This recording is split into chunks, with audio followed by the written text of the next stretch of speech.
Subhanallah walhamdulillah wa la ilaha illallah wallahu akbar wa la haula wa la quwwata illa billahil aliyyil azim. Subhanallah walhamdulillah wa la ilaha illallah wallahu akbar wa la haula wa la quwwata illa billahil aliyyil azim. Sallu ala Nabi Muhammad. Alhamdulillah, kita sudah membahas banyak dari surah Fussilat, bicara mengenai kebohongan yang sebenarnya tidak hanya merugikan diri sendiri. Banyak di dalam kisah, ya, asbab kebohongan bisa menyebabkan hancurnya sebuah peradaban atau berperangnya antara satu kaum dengan kaum yang lain karena demi kepentingan sendiri merusak dan juga menghancurkan dan mengambil kepentingan umum yang banyak. Ini yang akan kita coba kaji lebih dalam dari surah Fussilat beserta dengan dampaknya. Untuk itu kepada guru kita Al-Makarom Al-Ustadz Randy Tanjung kami persilahkan. Baik, terima kasih. Assalamualaikum warahmatullahi wabarakatuh. Baik Ibu, para pemirsa Cahaya Hati Indonesia iNews TV, mari kita lanjutkan kajian kita surat Fussilat ayat 22 sampai 23. Di dalam kehidupan kita, kita harus bersyukur kepada Allah Subhanahu wa taala ketika aib kita disembunyikan oleh Allah Subhanahu wa taala. Betul? Kita bisa saat sekarang ini memandang satu dengan yang lainnya, bisa komunikasi satu dengan yang lainnya secara baik, secara tenang, lantaran satu, yaitu aib kita disembunyikan oleh Allah Subhanahu wa taala. Yakinlah bahwa setiap apapun yang kita lakukan itu nanti dimintakan pertanggungjawaban di hadapan Allah Subhanahu wa taala. Maka nanti setiap kita, apa yang kita lakukan, yang akan nanti menjadi saksi itu bukan hanya mulut kita nanti.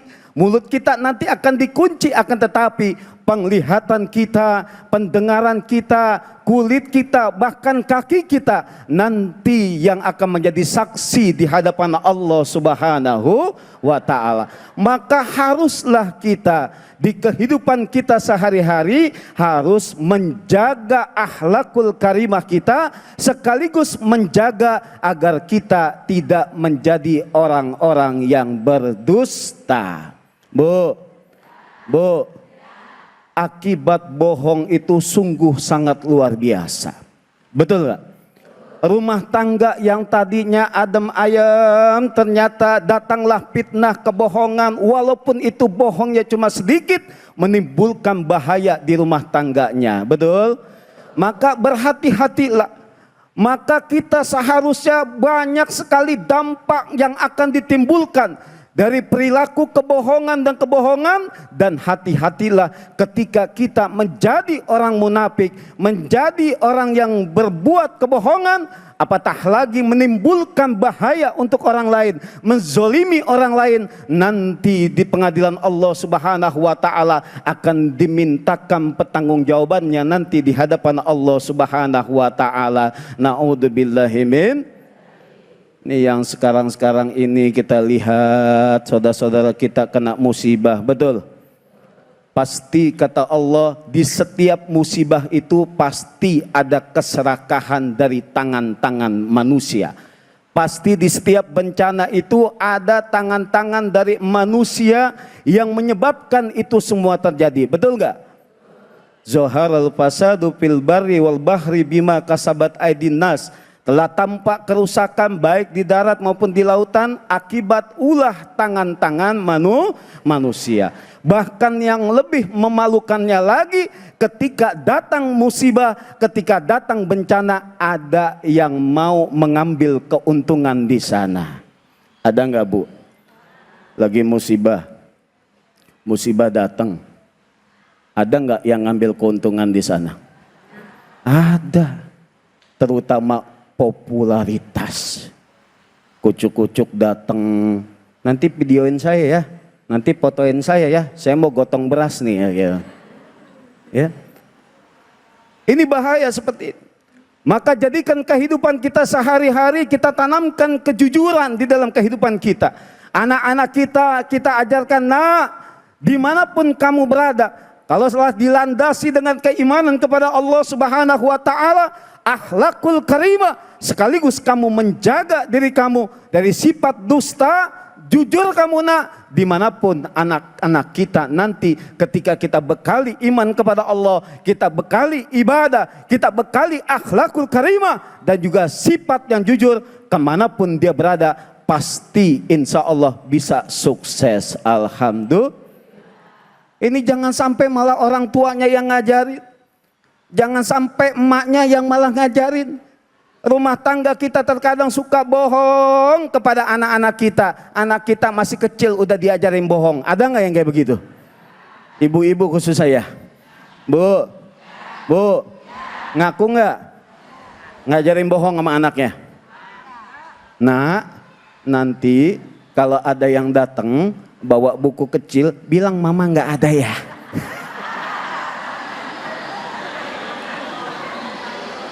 Anaknya memang anaknya jujur, anaknya baik, anaknya polos. Datang tamu, assalamualaikum, ya kan? Nak, itu ada tamu. Jawab sama anaknya, waalaikumsalam, dibukakan pintunya. Anaknya ingat, wah ada yang megang pulpen sama buku kecil. Gitu. Nak, mamanya ada. Oh iya, tadi kata mama kagak ada. Nah, ini hal sepele menurut kita, tapi kita telah mendidik anak kita untuk berbuat kebohongan. Jangan sampai anak kita itu bagaimana ketika itu bisa meniru. Anak kita itu lebih cepat yang namanya mendengar, sekaligus anak kita lebih cepat untuk menirunya. Maka seorang ibu menjadi guru yang terbaik yang pertama di rumah tangganya. Ajarkan anak-anak kita bisa beribadah dengan baik. Berikan contoh kepada anak-anak kita masalah akhlakul karimah dan juga kejujuran. Dimanapun ia berada, selagi kejujuran ini dijunjung tinggi olehnya, pasti akan ada keberkahan dan kesuksesan untuknya di masa yang akan datang. Tapi kalau seandainya sudah ada mental-mental pembohong, sudah ada mental-mental dusta di hadapan anak kita, bahkan orang tuanya sudah mulai menjadi pembohong, maka dari itu semua kehancuran-kehancuran yang akan diraihnya. Berapa banyak kasus-kasus yang ada, berapa banyak ketika zaman Nabi, ketika itu Allah telah memberikan contoh yang begitu sangat luar biasa. Mereka yang berdusta, mereka yang munafik, mereka yang tidak mengejarkan amal ma'ruf nahi mungkar, Allah binasakan ketika itu lantaran kedustaannya, tidak mau beriman kepada Allah Subhanahu wa Ta'ala. Mudah-mudahan kita semua diberikan hidayah oleh Allah Subhanahu wa Ta'ala. Amin ya rabbal alamin. Terima kasih, Bu. Bu, ada yang kayak begitu, ada? Mana orangnya? Nah, kalau ada yang datang bilang ibu nggak ada. Allah ya Rabbi. Kadang-kala kita suka lupa ya ngajarin anak bohong, atau anak ngeliat kita ngebohong ya sama orang, anak ngedenger. Anak tuh biar kata lagi main juga kupingnya mah nyala terus itu ya. Dengerin, oh mak gue udah bohong, bapak saya bohong. Baik, siapa yang mau nanya angkat tangannya. Silakan. Silakan, baik, silakan Ibu. Nama dan pertanyaannya. Silakan berdiri, Bu. Baik. Assalamualaikum warahmatullahi wabarakatuh. Waalaikumsalam warahmatullahi wabarakatuh. Pak Ustadz, nama saya Ibu Ella. Izin bertanya, kalau di zaman sekarang orang suka berbuat dosa privat, Pak Ustadz. Contohnya misalnya nonton sesuatu yang Allah haramkan, kemudian ada penipuan online gitu. Mereka melakukannya dengan rasa aman tanpa takut kepada manusia. Lalu bagaimana cara kita menghindari itu? Terima kasih atas jawabannya Pak Ustadz. Assalamualaikum warahmatullahi wabarakatuh. Waalaikumsalam. Maksudnya menghindari itu kita menghindari terhadap orang itu atau kita menghindari perilaku itu? Perilaku itu. Oke, baik. Ya, terima kasih banyak Ibu. Ya, silakan Ustaz. Baik, terima kasih Ibu atas pertanyaannya. Pertanyaan yang bagus ya. Bagaimana kita menghindari dosa-dosa privat Ibu? Dosa privat itu dosa yang secara rahasia itu, privat namanya ya. Tersembunyi, kayak dia di kesendirian ya. Dia bisa mengatur sebuah judi online, penipuan online dan lain sebagainya, merugikan orang lain. Kemudian ketika kesendiriannya juga dia berperilaku yang tidak baik, seperti nonton video yang tidak edukatif dan lain sebagainya ya, berbau pornografi dan porno aksi dan lain sebagainya. Itu bagaimana cara menghindarinya ya. Jadi seperti itu. Jadi Ibu, yang pertama yang harus kita yakini adalah setiap diri kita ini sudah ada yang mengawasinya. Allah menyiapkan malaikat di kanan kiri kita. Kalau kita sudah mengetahui bahwa Allah mengawasi kita, maka inilah bagian dari keimanan kita kepada Allah. Kita yakin beriman kepada Allah, di setiap apapun langkah kita, gerak-gerik kita, di situ Allah mengawasi kita. Dan kita mau tahu nih kadar keimanan kita kepada Allah seperti apa, diujinya ketika lagi sendiri kita. Maka di situ ada ucapan Bang Napi nih. Bang Napi. Ada ucapan Bang Napi, masih ingat? Apa tuh? Perilaku kejahatan bukan terjadi karena ada niat pelakunya, tapi ada kesempatan. Waspadalah. Nah, waspadalah. Ibu ingetnya waspadalnya. Ya.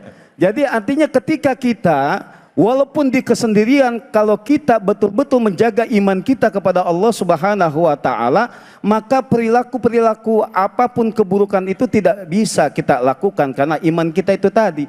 Yang kedua, orang-orang yang menyangka bahwa dia nipu online, ya kan, dia menipu orang lain secara sendiri, dia meyakini bahwa gua nih nggak bakal dihukum nantinya, nggak bakal kena kasus, tapi nanti di pengadilan Allah Subhanahu wa taala, orang yang menzolimi orang lain ketika di dunia, walaupun di dunianya ia mungkin terbebas dari itu semua, nanti di akhirat dia tidak akan bisa luput dari pengadilan Allah Subhanahu wa taala. Maka kita meyakini, menyadari bahwasanya Allah melihat kita, Allah pun mengawasi kita, kuncinya seperti itu. Dan dimanapun kita berada, kita harus meyakini bahwa Allah melihat kita, ya, seperti itu.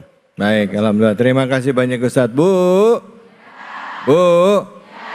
kemanapun kita berada ada Allah. Allah mengawasi kita, makanya selalu isi diri kita zikir la ilaha illallah supaya kita eling, supaya kita sadar. Ya, pada saat sibuk urusan dunia, setan itu membisikkan segala sesuatu, tapi begitu kita ingat la ilaha illallah, nggak ada Tuhan selain Allah, Allah ngawasin kita. Jadi langsung berhenti deh tuh, langsung baca a'udzubillahi minasyaitonirrajim. Jangan kemana-mana, kita akan lanjut lagi tentunya hanya di sini di Cahaya Hati Indonesia.